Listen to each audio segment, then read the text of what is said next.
If I asked you to name the deadliest predator in human history, what would you say?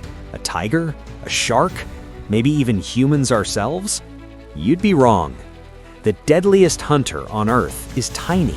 It has no fangs, no claws, and it makes a sound that is universally annoying. It is the mosquito.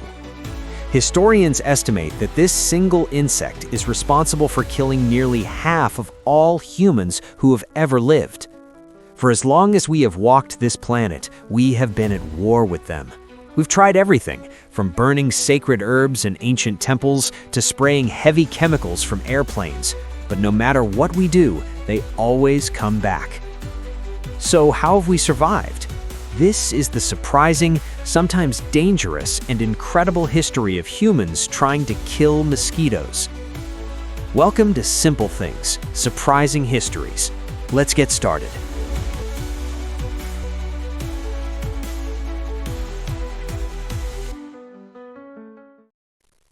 Our war with the mosquito didn't start in a lab. It started around a campfire. Thousands of years ago, our ancestors didn't know that mosquitoes carried diseases like malaria or yellow fever, but they did know that if you got bitten enough, you might get sick and die. The first line of defense was chemical warfare, ancient style. In ancient Egypt, people realized that these pests hated smoke. They would burn strong-smelling incense and oils like cedarwood to create a protective cloud.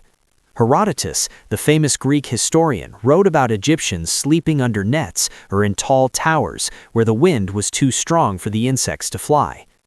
Across the ocean, Native Americans used a similar strategy, burning specific plants to create a literal smokescreen.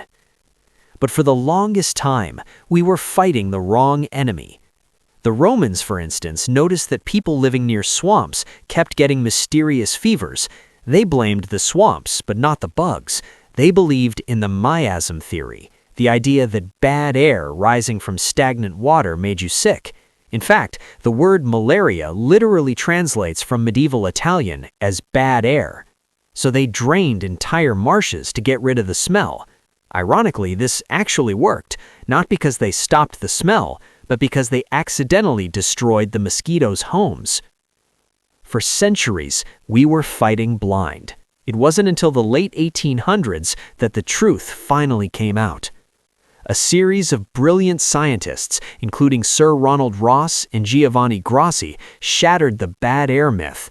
They proved that the mosquito wasn't just an annoyance, it was a biological syringe, injecting deadly parasites directly into our blood. This discovery changed everything. The war was no longer about smoke, it was about extermination. The most famous battlefield was the Panama Canal in the early 1900s.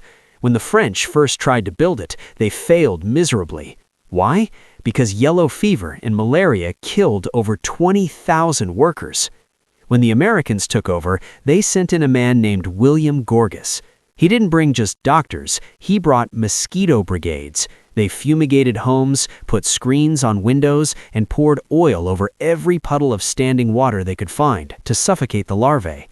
It was a massive success. The diseases vanished, and the canal was built. Humanity, it seemed, was finally winning.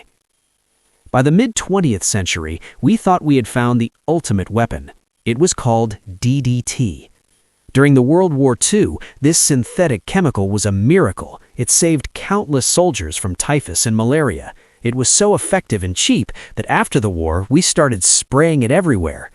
There are old videos from the 1950s showing trucks fogging entire neighborhoods with children playing in the mist and housewives spraying it in their kitchens. It seemed like magic. In some countries, malaria was almost completely wiped out. But there was a catch. Nature is resilient. We began to notice that birds were dying and eggshells were becoming too thin to hatch. In 1962, Rachel Carson published her groundbreaking book, Silent Spring, exposing how DDT was poisoning the environment and moving up the food chain to hurt humans. To make matters worse, the mosquitoes were fighting back. They evolved. The survivors of the chemical sprays bred new generations that were resistant to our poisons. By the time DDT was banned, the mosquitoes had returned, stronger than ever. This brings us to today. We realized we can't just poison the planet to kill a bug. We have to be smarter. We have to use biology against them. Enter the latest and perhaps most fascinating weapon in our arsenal, a bacteria called Wolbachia.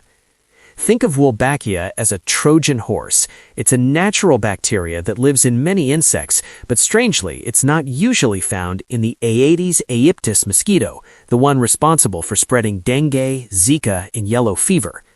Scientists discovered a brilliant potential application. Here's how it works. When male mosquitoes carrying Wolbachia are released into the wild, they go out and find female mosquitoes to mate with, but there's a biological mismatch. Because of the bacteria, the eggs produced from that mating never hatch. It is effectively birth control for mosquitoes. By releasing these specific males, we can drastically reduce the numbers of target mosquito species without using a single drop of chemical poison. In recent trials in places like Singapore and Australia, this method has collapsed local mosquito populations by over 90%. It's clean, it's precise, and for the first time in history, it feels like we might actually be outsmarting our oldest enemy. From burning cedar in ancient temples to genetically hacking them in modern labs, our war with the mosquito has defined human history.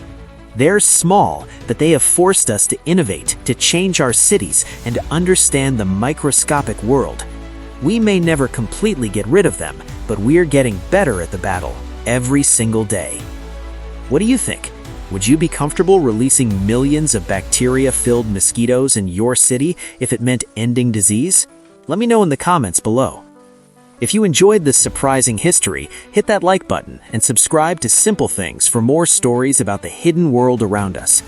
Thanks for watching.